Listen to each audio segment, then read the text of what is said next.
Hey, good morning, all. I just want to talk about entering the kingdom of heaven. So I just want to quickly hear what Trump is saying. I have the absolute right to declare national I emergency. have the absolute right to declare a national emergency. The lawyers have so advised me. I'm not prepared to do that yet, but if I have to, I will. I have no. So Trump's talking about declaring a national emergency. So what's happening? Um, I feel, and backed by the numbers, is that the economy is bad. And it's becoming very, very obvious that there's just more and more layoffs than there is hiring. So I'm not saying that no one's hiring, but I don't think anyone would argue there's much more layoffs and reductions going on than mass hiring campaigns. And so just an example of this, because I worked at Bed Bath and Beyond in the past, they reported their Q3 numbers. They have like a shifted fiscal year. It's not the calendar year, so they reported on their Q3 for 2018, and so their net sales were 3 billion, which is flatline from last year, same time last year, and then their net earnings was 24 million. From same time last year was 61 million. So they're essentially like breaking even from having $3 billion of net sales, and they're you know making $24 million. That's a pretty small, around 1%, net income. And so a company like this obviously is not attractive for investors because that's very poor. That's not something that's a number that people would be like satisfied with those kind of returns. And then the stock yesterday and like after markets, but today is up 9% for a company that's like very clearly like bleeding out and doing very, very poorly.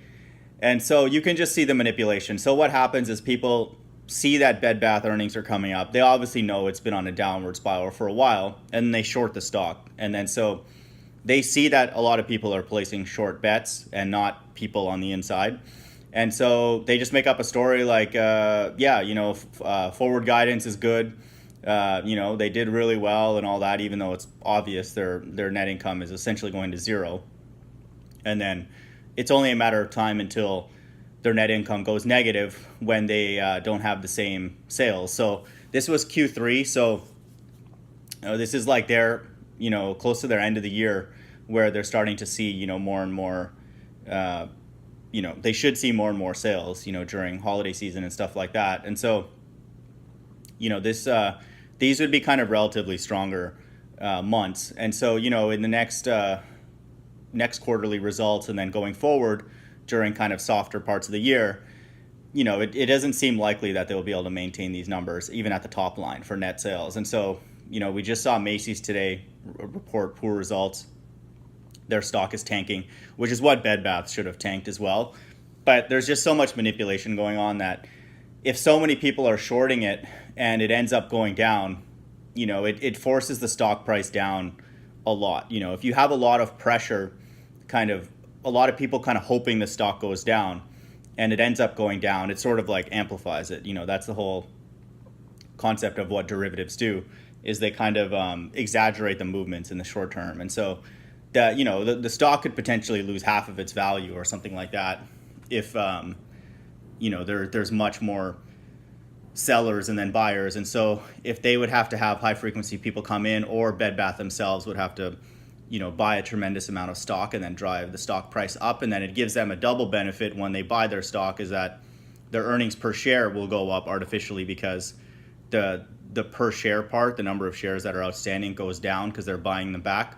And so they reported an EPS of 18 cents, which is down from 44 cents same time a year ago. So even with the buybacks, and they're essentially, what they're doing is just using all their earnings to buy back their stock, just to prop up their EPS and have some narrative. And so that's why, they're never going to see a significant net income. And I'm assuming, I would guess, in the next little while, it's going to start going negative. And so this Trump stuff with national emergency, to me, I would be shocked if this year or next year there's not martial law type of thing where it's becoming very, very obvious that people just aren't making payments and like they're forced to either be evicted or they're just kind of idling in their homes without being able to make payments, and credit card, mortgage, car, otherwise. So to me, what I wanted to talk about is that this is a very kind of critical time that we're entering into. In my opinion, this is literally like America going under a controlled demolition. Just like the buildings of 9/11, it's the exact same thing. It's like slow, but it's like going to accelerate. And, it's just like the analogy with the building. The more floors that you're destroying above, it makes the explosives, you don't need to have as potent of explosives for the bottom floors because you have all the stuff falling on top of it. So, once these layoffs start kind of accelerating and then payments get missed and then, people are sitting there and, in a home that they might not be able to make payments on or car or whatever, and then that starts kind of accelerating, then you'll have more and more people potentially out on the streets, and then you'll have instability and all of that. So to me, this is why Trump is talking about this, and this border wall thing is just, in my opinion, from a conspiracy theory perspective, it's more to kind of keep people in, and not allow us to kind of flee.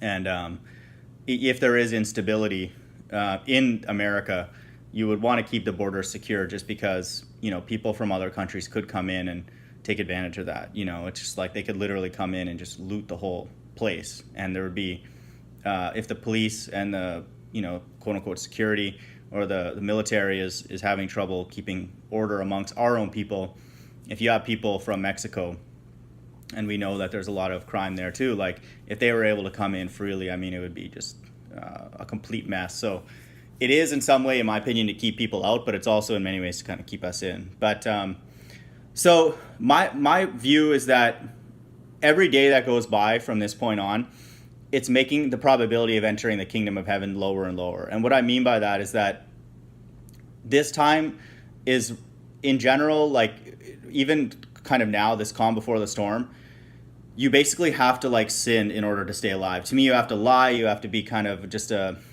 succeed in corporate America, you got to be political. You got to be a bit of a gossip, and all that kind of stuff, or gossip a lot. You just have to like play this like corporate game. And more fundamentally, you have to sort of enjoy being here, or pretend to enjoy being here, when it's obvious for everybody that I know that has a job in any corporate setting or otherwise, like it's miserable. No one looks forward to going to their job. If there are examples of that, please reach out to me and let me know which company that is. But that's not what I'm seeing. And so every day that goes by, it's becoming more and more clear that, this place is evil, and we're required to conform to that evil, at least to some degree. And so in my opinion, the probability of entering the kingdom from like a statistical perspective, ignoring the fact that all of this stuff is predestined, purely from an earthly perspective, the probability is going down for all of us. And so I would just encourage people, don't be ashamed of like realizing just within yourself, or vocalizing with other people, that this place is going down, and it's okay. No one person did it. Don't take the blame for all of it or whatever. We did our little part, being ignorant and otherwise to the evil. But God has made the evil so like powerful and obvious now. It's okay to kind of cheer for this thing to topple over. It's like we don't want to wish other things or bad things on other people, but the entire system, looking at it from like a bird's eye view, is on its way down. I can't tell you when it's going to be very, very noticeable in the streets in America, but again, I would be shocked if it's not this year or next year.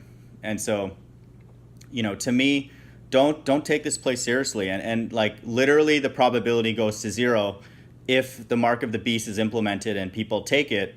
Then it's to zero. You are not a person that God has any interest in. You are just that person who takes the mark of the beast, and may God give us all the wisdom to not take it and to actively hate it before it even comes out. We should be very mentally prepared that it's only a moron would take that to stay alive in a system that this insane and stupid. But that probability is zero. At that point, and so the Bible puts more stringent requirements on the kingdom. The effeminate will not enter, liars, swindlers, adulterers, all these things that, we are all capable of doing even without the mark of the beast being implemented. And so it's a very select group, that are given an invitation, and allowed to enter. And so we have to always, be be faithful, and righteous as much as we can. And it's not simply just avoiding, the mark of the beast or rejecting it. There are other things, we have to do, but definitely we know anybody who takes that is absolutely not invited, and we do not want to be around people like that who think that it's a smart idea to take something just to stay alive in a place as moronic as this. Like, good luck to you guys, whoever take it. Just get away, far away from me as humanly possible, spiritually possible as well. And so, this is the kind of situation that's happening. This is what's happening in America right now. And the fact that people in the past and potentially now will resort to like cannibalism or like stealing or taking advantage of other people or, whatever to stay alive, that's the time that we're coming upon now. It's just human nature. But we, people who feel that they are God's children, we have to act spiritual to counterbalance this, and just we don't want to. I don't want to prep. Obviously, if you have people to take care of and stuff, you have to think, to the future. So I'm not trying to be, too careless, in my advice. But broadly speaking, if this system is crashing and there's instability, it's not going to turn around in a single lifetime. There's just too much money printed and in the wrong people's hands, and the economy fundamentally is not designed to sustain itself because it revolves around things that are disconnected from human needs, basic human needs. In particular, the food system, is not something that, is like localized and we have kind of within arm's reach. It's just, it's not something we can just go and start like growing food that will sustain us for, a lifetime or whatever. And so the system is too tightly interconnected and too disconnected from basic human needs. And so let the thing just go. If people, and I have to, talk the talk and walk the walk. If people like during this time start getting desperate and like start taking stuff from me or otherwise, I'll gladly give it to them. Come if you do need anything during this time and things start becoming obvious, I will literally like be out there and just ask people to take stuff. Just don't harm me or touch me physically, and it'll be fine. You take whatever you want. If I will give my stuff if someone will give me a ride to the nearest bridge where I can peacefully jump off, and wave goodbye to this satanic queendom known as America. No issues with that, and so obviously I'll try and take care of the people around me first, family, friends, and all that. But if people are like that, don't resist. Obviously, like cannibalism, I'm not going to allow someone to like eat my body or anything like that. But, anything else, if like someone has a family or they really, whatever, want to stay here, that's no issues. I feel like we as God's children have to, if people want to stay here, that's their decision, and God's working out a narrative with that person that, is really none of our business, actually. But what is our business is our own life and us getting into the kingdom of heaven, which cannot be worse than this. Like this is the kingdom of heaven. It cannot, even if it's just literally nothing, like you just die and it's over. It's better than this, politicking to stay alive, just begging, pretending to enjoy this satanic, structure that's set up, begging for pieces of paper called Federal Reserve notes, debt notes. It's madness, like this is not even close, it's like, it's not even like it's slightly good or whatever. The whole system is idiotic, and it's designed to make us idiots, and it's designed to make us do things that will not allow us to enter the kingdom of heaven. And one of the final expressions of that is taking the mark of the beast. And people who do that, it's not even really their fault. God is programmed to be that stupid, to take it. And they're not invited, and I don't want to be around those people now and then. If you're that gullible and faithless to listen to a government that is this satanic, talking about building a border wall and all that, when there are thousands and millions of people starving, living paycheck to paycheck every day, and you kind of play along with this, whatever happens to you, good or bad, is deserved. Just that's idiotic. So we, as God's children, and anybody who refuses the mark of the beast, we just don't want to be around people like that. It's not even an issue of, pro-choice or homosexuality or heterosexual. It transcends even all that. If you are dumb enough and gullible enough to take the mark of the beast, which I feel will be implemented very soon, we don't want to be around you.